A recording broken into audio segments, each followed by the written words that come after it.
Hey everybody, SonGoshuaku here, and welcome to my AEW All Out 2022 review, a show that I was glad that I attended in person because the atmosphere was unlike any other wrestling event that I've been to. Despite a lot of backstage drama, this was still an incredible show.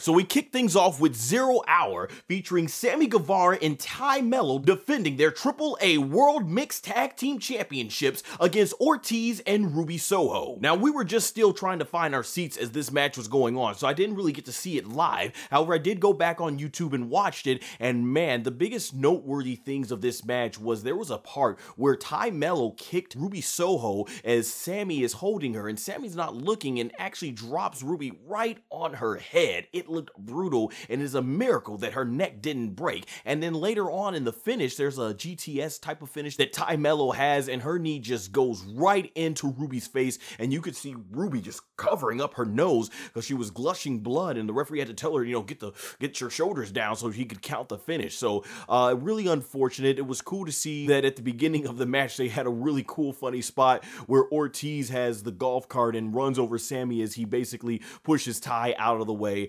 Hopefully things can be done a lot more safer next time they're in the ring, and hopefully a recovery for Ruby Soho. Next match was Hook versus Angelo Parker for the FTW Championship. Let me just say that Hook was way over with the Chicago crowd, and I like Hook. He brings something different to AEW. But the big story is after Hook gets the submission victory, he ends up getting attacked by Daddy Magic and Angelo, and this causes Action Bronson, who is the one that produces and raps Hook's theme song, comes out. Chicago crowd went crazy, and he ends up basically taking them out, and Angelo and Daddy Magic ends up going back. So cool moment for the pre-show. Next up was PAC vs Kip Sabian for the AEW All Atlantic Championship. Alright, so I don't really follow AEW outside of Dynamite, and occasionally Rampage if I hear something good, so I had no idea that Kip Sabian was doing this sort of, I would say, Castaway, if you remember that movie with Tom Hanks in it,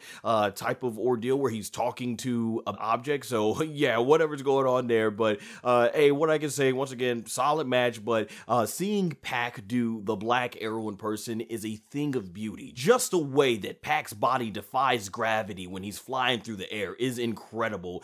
That's my second time seeing it in person, and it is tremendous. And of course, after the match, he is confronted by Orange Cassidy, who got a huge pop with the Chicago audience. And of course, this interferes with Tony. I mean, whenever in AEW does Tony's interviews never get interrupted? But PAC basically tells Cassidy that, hey, he's been through this before, and that Cassidy is a joke and not a wrestler, and he walks off. And of course, too, they did have a tremendous match before in AEW previously, so we'll see where this goes from here. Next up was Eddie Kingston versus Tomohiro Ishii.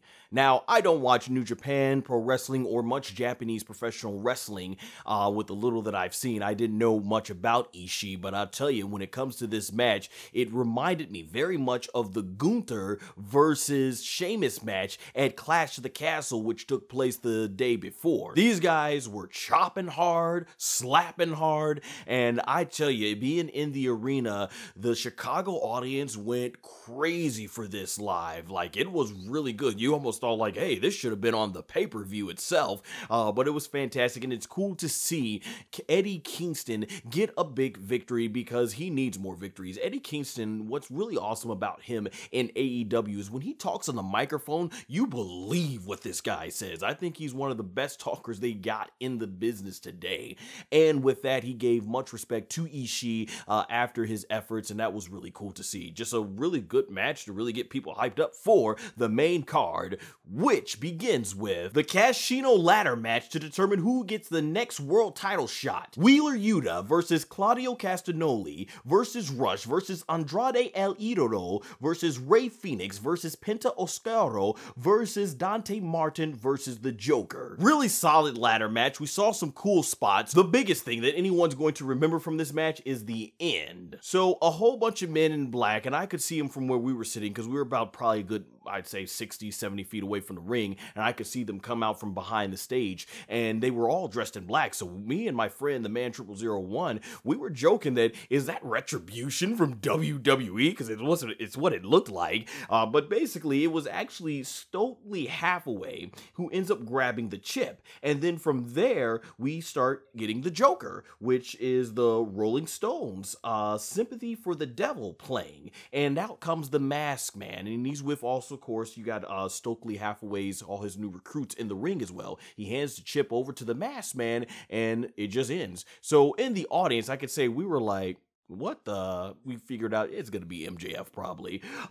What's really funny though, I guess it didn't take too long for the memes to start getting around. If anybody remembers that ending show in the late 90s called Magician Secrets Revealed, the magician in there was, because he had to keep his identity sealed, he looked just like the Joker, that is, looked just like him. So we thought that was pretty funny. But of course we find out later in the show who this masked man was. Next up was the finals to determine the first ever AEW World Trios Champion. The Elite, consisting of Kenny Omega, Mac Jackson, and Nick Jackson, the Young Bucks, versus the Dark Order, consisting of Alex Reynolds, John Silver, and Hangman Adam Page. Let me say right off the bat that Kenny Omega's entrance live is fantastic. Had so much fun with it. It was really theatrical, and the whole comment, I think there's even a part where Justin Roberts ends up saying that Kenny Omega was Kevin Nash's new favorite wrestler. That was hilarious. And the Hangman Adam Page entrance was awesome live. It's really cool to have some music, because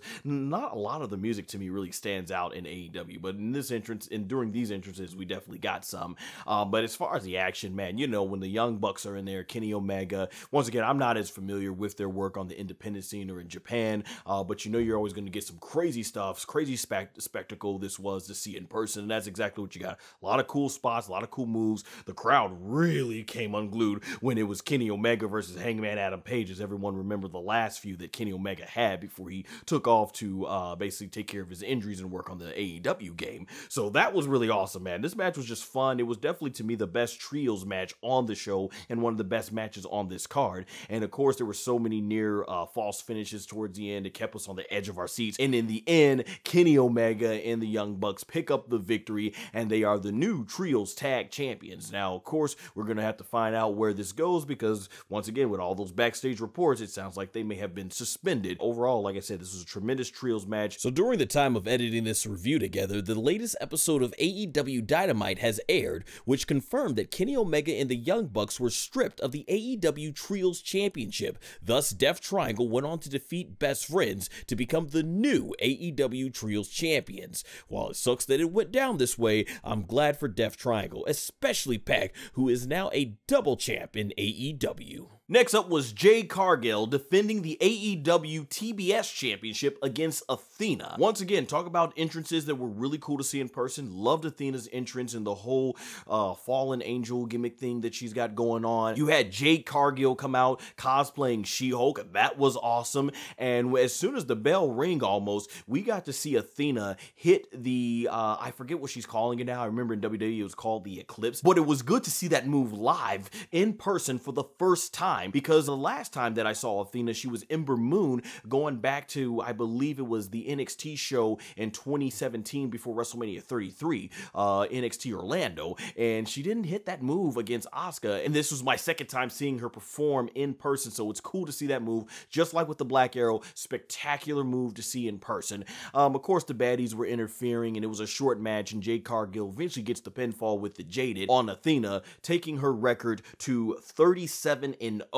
And honestly, I'm all for it. I think Jade, yes, she's not as strong in the ring compared to some of the other veteran women on the roster, but she certainly, I feel, has been improving. But she has the charisma and the star presence to be a big deal. And certainly over in the Chicago area, she was still definitely over with the audience being there in attendance. And I think Jade is definitely someone that they can build around, who could possibly, hopefully, get some of that mainstream attention or casual wrestling fans over to AEW to help expand their audience. So I'm fine with her being 37-0, and I don't mind if they go 50-0. You're going to probably run out of women for her to beat, obviously, especially if you want to take her to the women's championship. But overall, I got to say, not every match had to go long on the show, and this was one that they took time off, and I think it was fine. So looking forward to seeing where things go for here as they continue to build Jade Cargill. Next up was a trios match featuring Wardlow and FTR, consisting of Cash Wheeler and Dax Harwood versus Jay Lethal and the Motor City Machine Guns, consisting of Alex Shelley and Chris Sabin. Something that's very interesting, having seen this in person,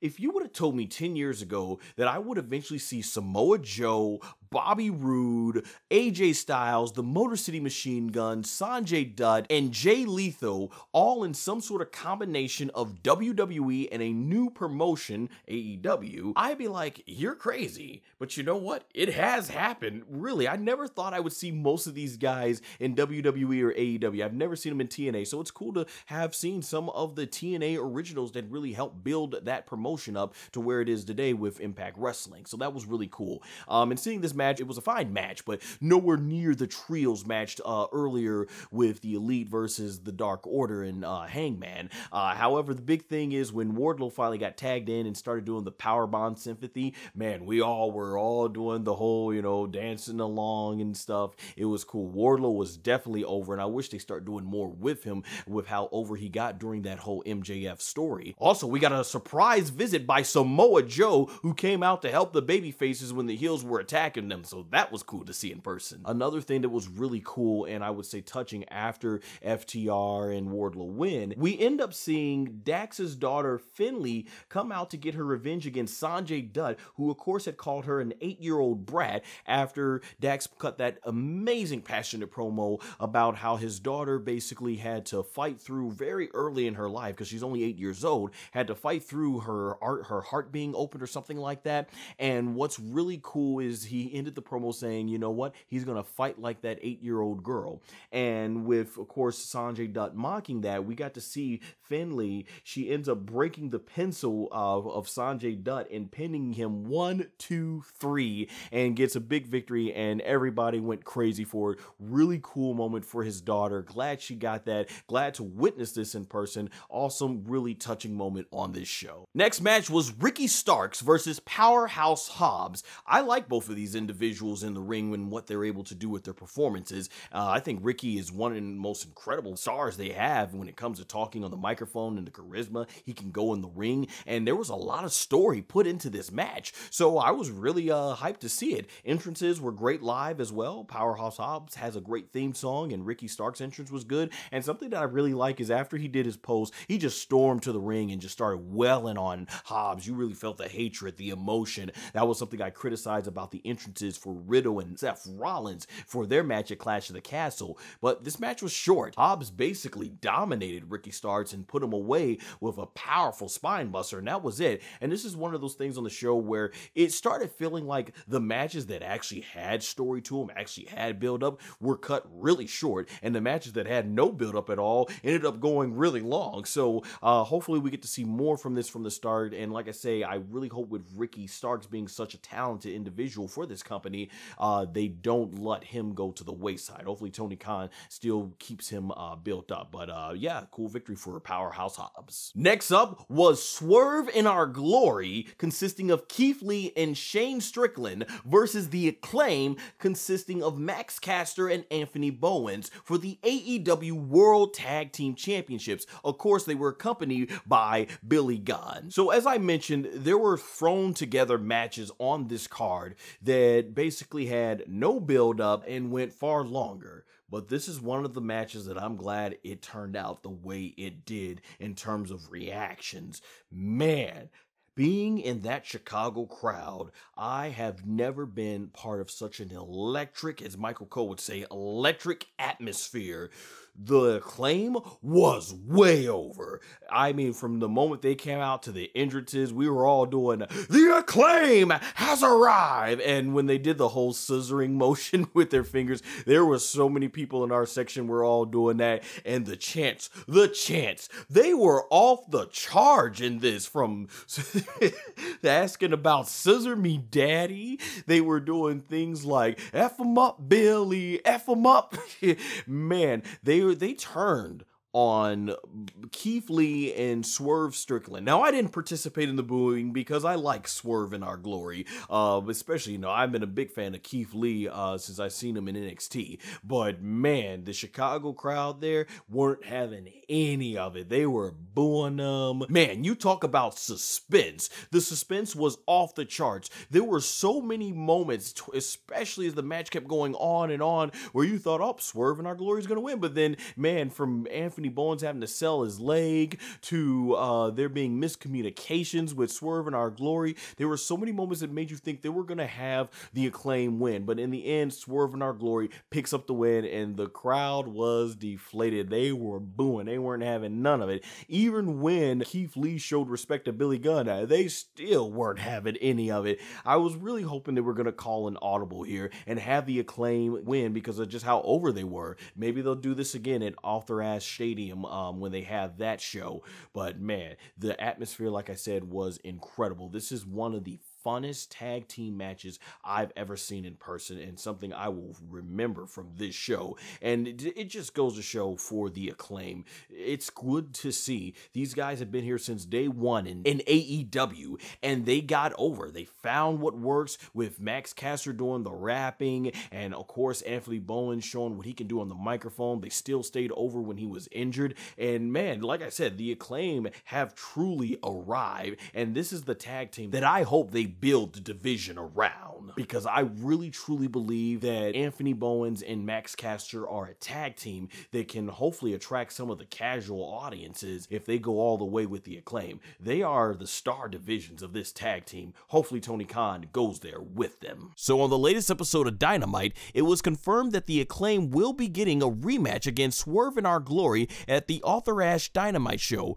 From a storyline perspective, I'm not sure why they're getting a rematch. Would have much preferred they have a #1 contenders match instead, but still, I'm looking forward to this rematch. And as I stated before in the footage that I recorded for this review, I hope this is finally the Acclaim's crowning moment for the tag team championships. Next up for the AEW Interim Women's Championship was a fatal four-way of Toni Storm versus Hikaru Shida versus Britt Baker versus Jamie Hayter. Man, once again, similar to the previous tag team match, Jamie Hayter was over very much, and the fans want to see it. And I think it just goes into seeing that you have here Britt Baker and Shida, who are pretty much established because they've had their moment in the sun with the Women's Championship. Then you had Toni Storm, who was more known for her work before WWE, and she's also coming off a WWE run. But with Jamie Hayter, you have someone who for the most part, I believe is homegrown in AEW, because I didn't know much about her until, honestly,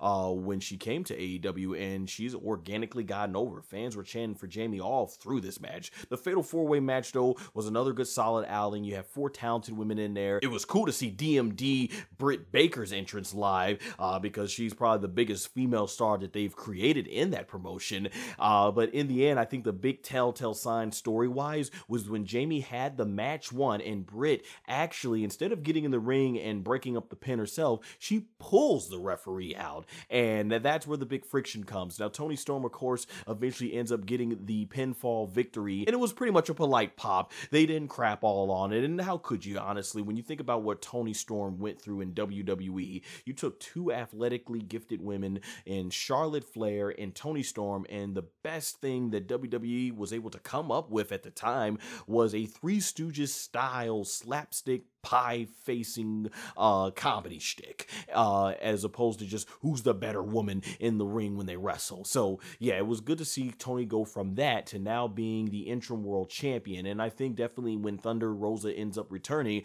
you have Toni Storm go over and be the champion. But they certainly got a star in the making if they play their cards right with Jamie Hayter, and how this storyline can go ahead and continue with her and Britt Baker's dissension. So overall, looking forward to seeing where the division goes. Next up, Christian Cage versus Jungle Boy. So another match that was built up for several months, getting cut short on this show. However, it was mostly apparently due to Christian's injury. However, I like the way the story played out, as Jungle Boy's coming out, and it was fun in person as well due to the all that thing. It was cool to experience Jungle Boy's entrance live, but as he's on his way out, you have Luchasaurus finally goes ahead and officially goes heel, revealing it was all a ruse from the beginning, and does a chokeslam onto the graded rail, and then from there, he ends up tossing him in front of Jungle Boy's sister and mother. He slams him through the table at ringside where the timekeeper area is, and I could just say, man, AEW really had in the arena. The mics were definitely set up because we heard all that in PAC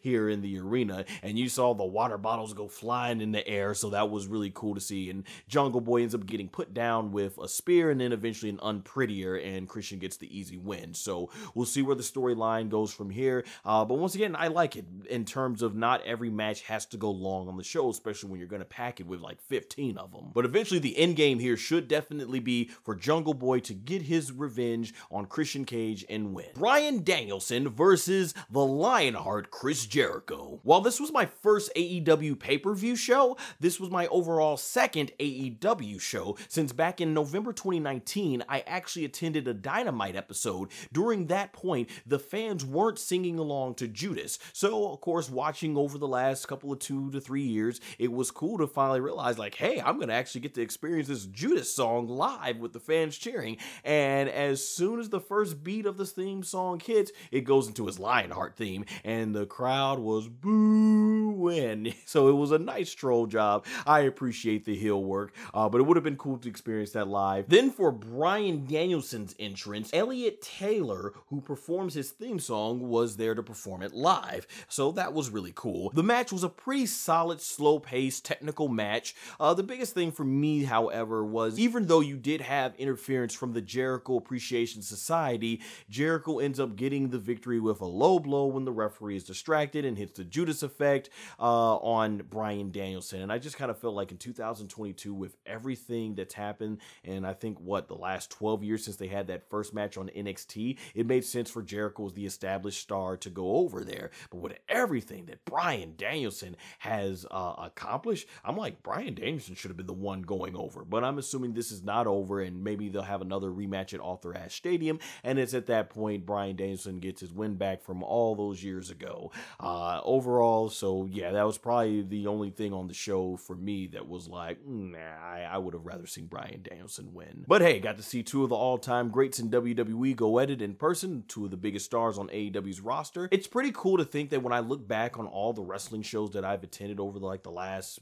15 years or so, that Bryan Danielson and Chris Jericho are probably among some of the wrestlers that I've seen the most perform live. So that was cool. On the latest episode of Dynamite, it was confirmed that a rematch between Bryan Danielson and Chris Jericho is going down in the semifinals of the tournament to crown a new AEW World Champion. So it's here that I'm hoping Bryan Danielson indeed gets that victory finally over Chris Jericho. Also, I definitely wouldn't mind seeing Bryan Danielson become the new AEW World Champion. I'll give my reason why later in this review. Next up for the co-main event, it was the House of Black, consisting of Malachi Black, Buddy Matthews, and Brody King, accompanied by Julia Hart, versus Miro, Darby Allin, and Sting. One of the reasons I was really excited for this match, because knowing that I was going to attend live after I bought the tickets for the show at the last minute, of course, I was realizing, holy crap, despite being a fan of Sting for the last 25-something years,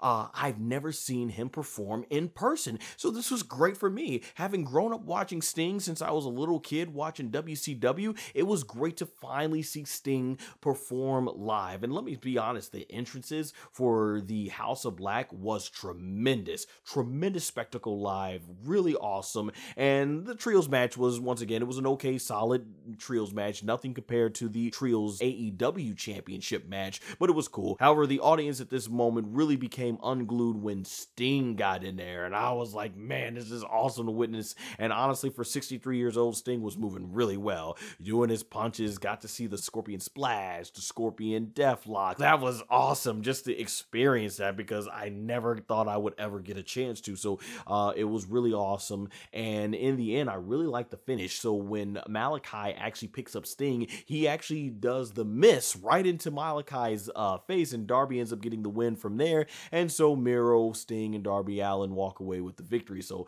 that was really cool. Something I'm going to always cherish. Something that I'm really glad that I can knock off my bucket list as a pro wrestling fan to say that I've seen the icon Sting wrestle in person. And also, I don't think this may have been shown on the TV side of things, but when the House of Black was going up the stage, Malachi Black actually went ahead and hugged the House of Black, and he blew a kiss to the audience and took a bow. And so it looks like Malachi Black may either be granted his release or just taking some time off. But with whatever he's dealing with, I wish him all the best and hope that he basically can get back to recovering, whether it's a mental thing that he's dealing with or going through something with his family. So all the best to Malachi Black, and thank you so much for all the entertainment in WWE and AEW when they allowed him to finally go out there and perform, that is. But I always loved his NXT run for sure. And now the main event for the AEW World Championship, CM Punk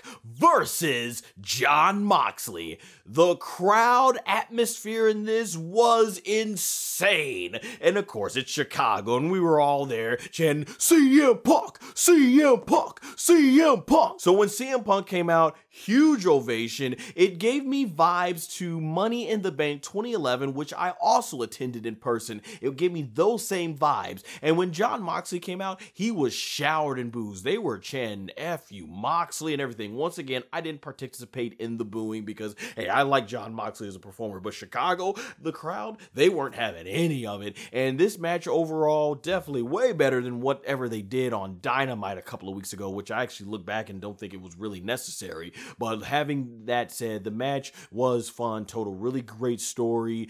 They were going back and forth, but Jon Moxley gets the upper hand, and Moxley was just basically from there taking it to CM Punk. He ended up putting CM Punk and beating him down to honestly a bloody pulp, and eventually CM Punk makes the heroic comeback and ends up hitting, I think, about 2 GTSs for the 1, 2, 3, and the crowd erupted. I mean, honestly, the entire audience was on their feet. In our whole section that we were standing in, we were basically on the side of where the hard camera was, and man, our whole section was just standing up. Everybody didn't sit down for the whole time that the match was going up. They were just standing up, basically looking at the match, fully invested. Like I said, the atmosphere just did not, I don't even know if TV did the atmosphere justice. It was incredible to be a part of. And in terms of my experience, it's really awesome to say that when it comes to the whole Chicago area, I have witnessed CM Punk win the WWE Championship from John Cena and the AEW World Championship from Jon Moxley. So that is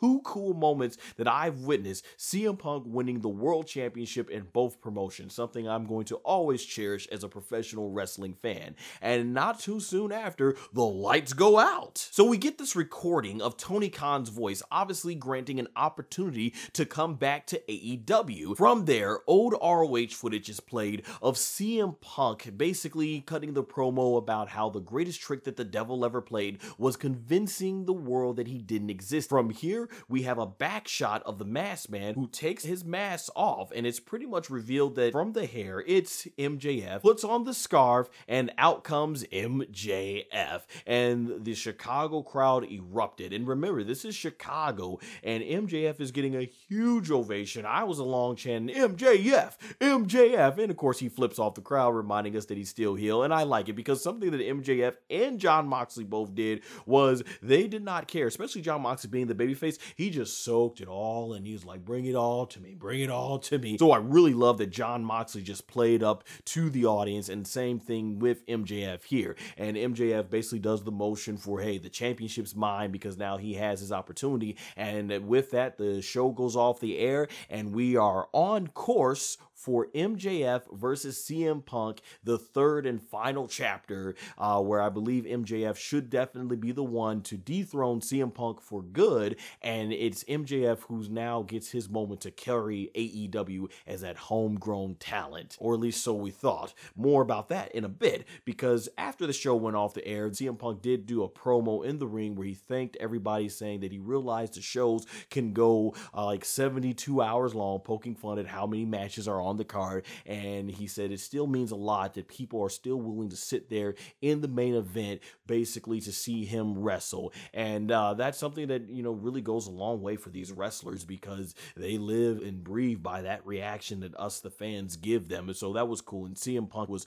greeting all the fans basically in the front row, taking pictures with them and stuff like that. So that was really awesome to see. With the latest episode of Dynamite confirming that CM Punk has been stripped of the AEW World Championship, Tony Khan put a tournament together to decide who will be crowned the new AEW World Champion in the upcoming Arthur Ashe Dynamite show. So there goes the potential storyline blow off for CM Punk and MJF in a third match. However, as mentioned previously, I'm hoping Bryan Danielson wins the World Championship this time. I think MJF versus Bryan Danielson for the World Championship could make for some really compelling TV, and it's a fresh matchup. Plus, with no CM Punk for now, Bryan Danielson is easily the biggest star in AEW due to his incredible run in WWE as Daniel Bryan. But the end result should remain the same, with MJF ultimately being crowned the new AEW World Champion. Overall, you know, with there being like 15 matches on this show, I wasn't sure if it was going to be too long or not, but being there in person, man, I gotta be honest, the pace moved really well. And honestly, I was there sitting for the 5 hours that the show went on, from including the 0 hour, and man, it was a blast. Like I said, one of the greatest atmospheres I've ever been a part of. If you are a professional wrestling fan and you enjoy AEW and haven't gone to a show yet, I would definitely say it is worth it. Go. It's going to be a great show. The crowd atmosphere, like I said, is off the chains. And I've been to some pretty cool WWE shows, whether it be the NXT shows, some of the pay-per-views from the Ruthless Aggression era into the current era, including even WrestleMania. This crowd atmosphere, like I said, was unlike any other professional wrestling promotion I've been to. Really great show. Once again, from AEW, you always know they will definitely deliver. Before I conclude this review, like I said, I was looking forward to the MJF and CM Punk story, but because there's a lot of backstage drama going on with what CM Punk said at the media scrum, and then if you've read all the reports, you've heard about the altercation between CM Punk and the Elite, and it's just gotten nasty. Here's what I'm gonna say: communication is everything. If all these guys could have just come together basically and communicate their differences out, it probably would solve a lot of issues, honestly. So not sure what's going on there, but one thing's for sure: Tony Khan has to take control of this situation, or things are going to get even further beyond out of control than what these reports have been stating they are. I wasn't there, none of us were really there, we can only go based on what we're reading, but certainly if this was a storyline, it's taking way too much attention away from the focus being MJF and CM Punk. And then if it's legit, basically, like I say, Tony Khan needs to fix this immediately. So we'll see what happens basically in terms of how this will affect the on-screen product, because at the end of the day, the focus should be how can all these talents come together and put on great entertainment from an in-ring perspective and from a storytelling perspective